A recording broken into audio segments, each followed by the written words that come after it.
In the deserts of Arabia, an insurgency war was raging years before I got to France.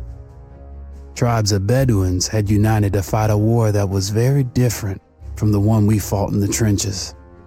Using small mobile units, they challenged the might of an empire, and they were rallied around the ideas of a single, influential warrior. Ideas of freedom and change.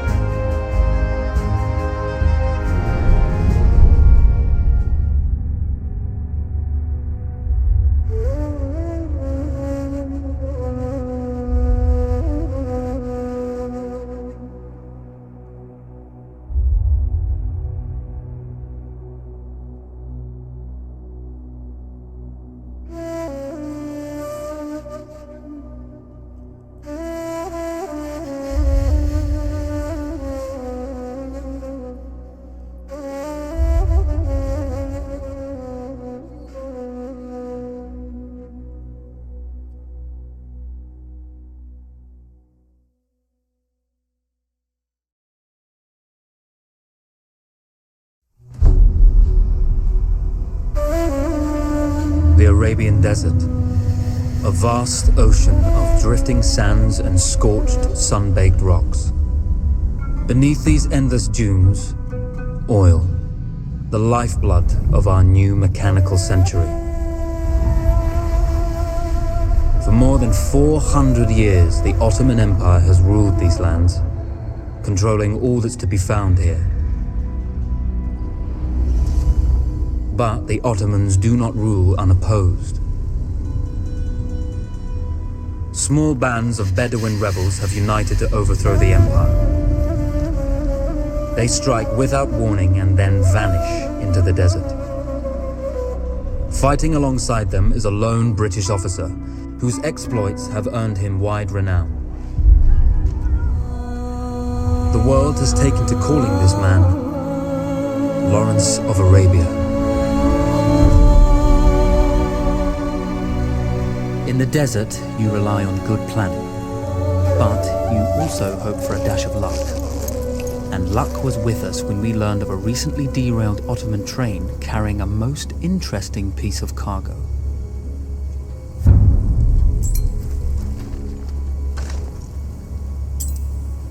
A small patrol had joined the Ottomans who survived the crash. Together, they guarded the wreckage and waited for reinforcements. When your enemy has better weapons and better equipment than you, steal from your enemy.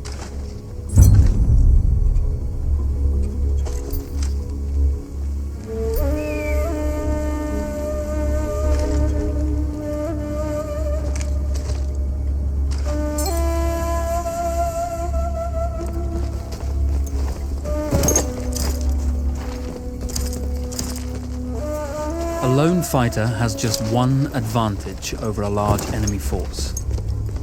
A lone fighter can move unseen.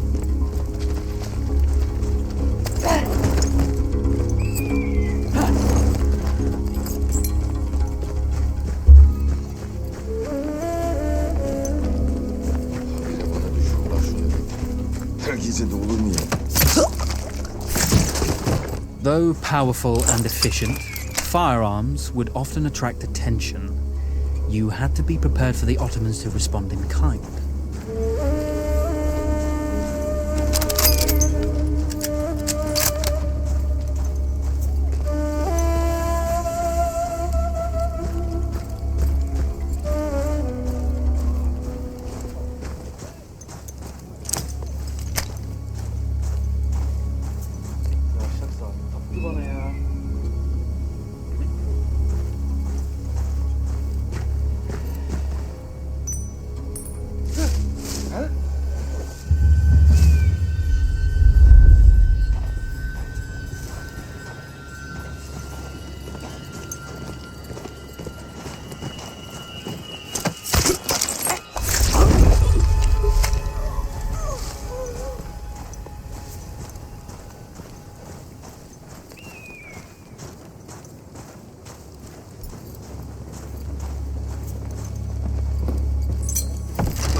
Come out!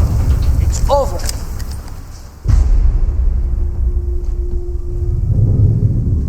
Well, you did not think we would be fast enough to catch you here, did you? Lawrence of Arabia.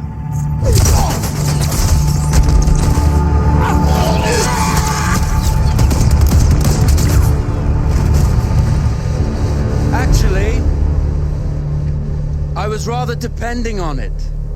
Lawrence.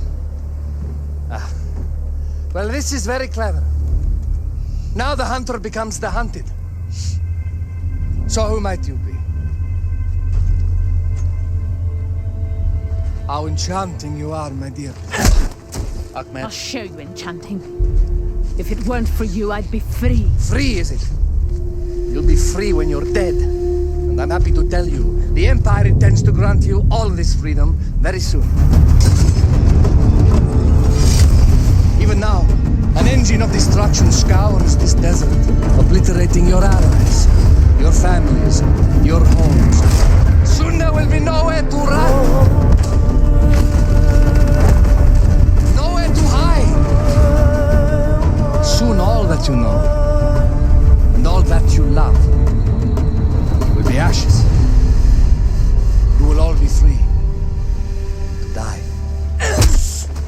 Oh. Ah, you animal! Zara!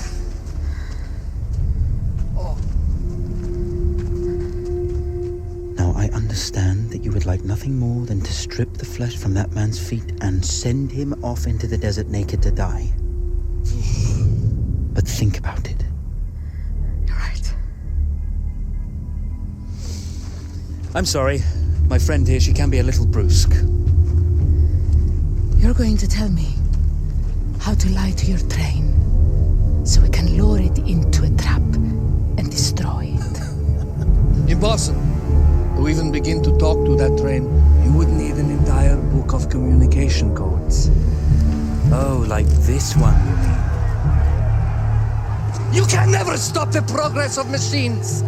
One day, the whole world will take your lands and the precious black gold beneath its sands. We shall see, my friend.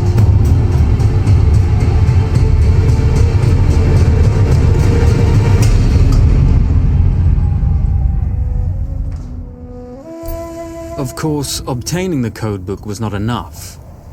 To destroy this Iron Dragon, this Canavar, as the Ottomans had named it, we had to send it 3 encrypted messages telling it to stand down. There were Ottoman outposts scattered along the railroad tracks. The commanders there carried high-priority message capsules. We had to use those to send our orders. Infiltrating the village wouldn't be easy. A full detachment of Ottoman soldiers had occupied it. The Ottomans had chosen an isolated location for their desert outpost. It seemed lightly defended. It was also well stocked with arms and equipment. The ancient ruins were all that remained of a civilization now lost to time. The Ottoman Empire brought in the modern world with a host of armored vehicles and field guns. 3 commanders to eliminate, 3 personal message capsules to be stolen, and then sent with our false orders. How Zara tackled this dangerous and audacious mission was up to her.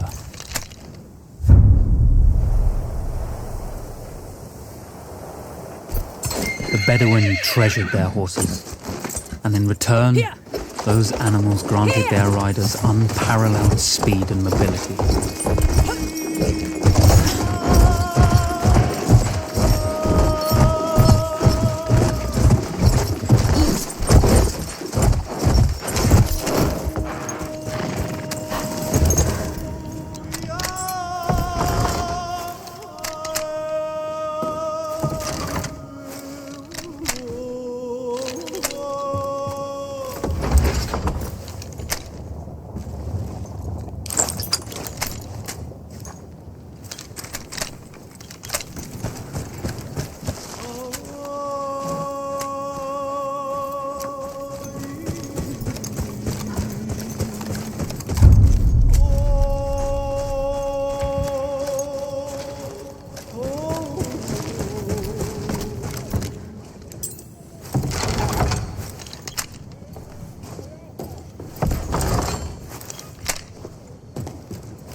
A single order wouldn't be enough. Ottoman protocol required the message to be received in triplicate before the train would acknowledge it as genuine.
Zara's capabilities, but I had some keys she carried with her.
You see, the message had already been sent, my dear. No, not the message you would have wanted. Lawrence was such a good host. It almost seemed rude to escape. I made sure to note the location of Lawrence's camp, of course. Which means the train knows too. Twice, you told that train everything was clear. But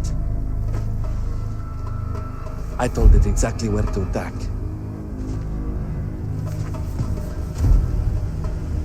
The beast has your scent, my dear.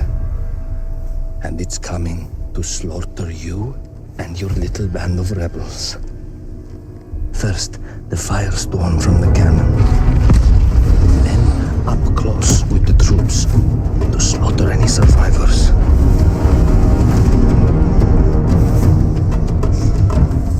The legend of Lawrence of Arabia dies tonight.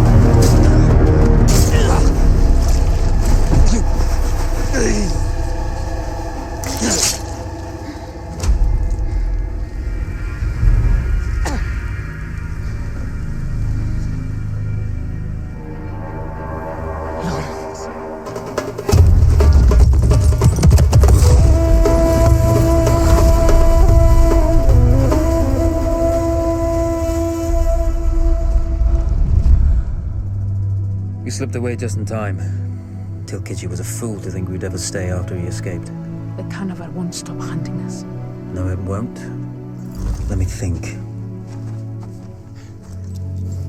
The train's coming a long way. So it'll have to stop to take on water. That's where we strike. Agreed. I'll deal with any sentries, then rig explosives on the track. Yes, and I'll rally our fighters. When I blow the lines, the train will be trapped. So when you hear the blast, you need to attack them with everything you have. It's good. But you know that there's a chance the men may not come. You may set off those explosives and find you're out there all alone. You know that. I guess I won't know either way until I set it off.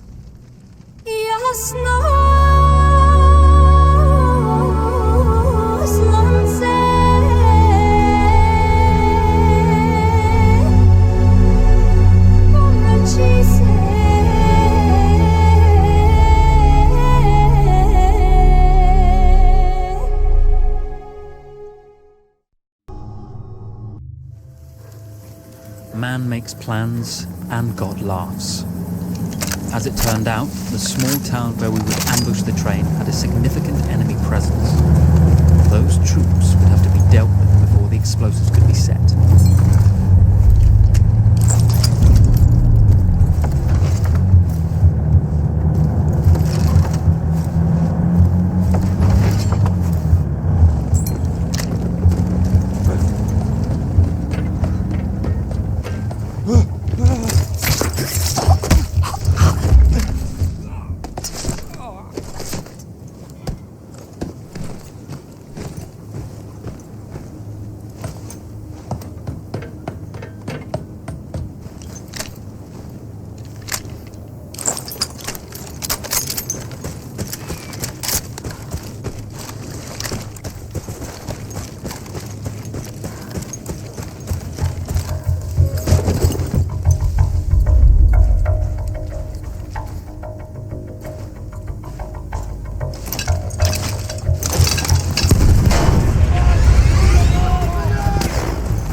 Once Zara secured the town, the trap could be set for the arriving train.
vengeance can be a sweet or bitter brew. How did you find it, Zara?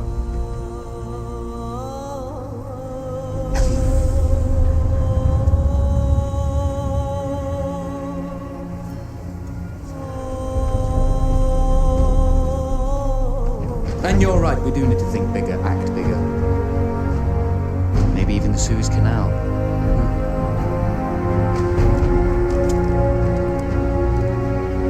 Tell me, what do you know about battleships?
One day, all this will be over. The war to end all wars will be won by one side or the other. The guns will rust, grass will grow, and there'll be nothing left of any of this. The land will heal itself, as everything does in the end. We'll be long gone by then, but maybe not forgotten. History only remembers 1 in 1,000 of us. Then the future will be filled with stories of who we were and what we did, how we lived, how we fought, and how we died. When this is all over and the war is won, they will remember us. But until that day comes, we will stand. We will look death in the eye. And we will fight.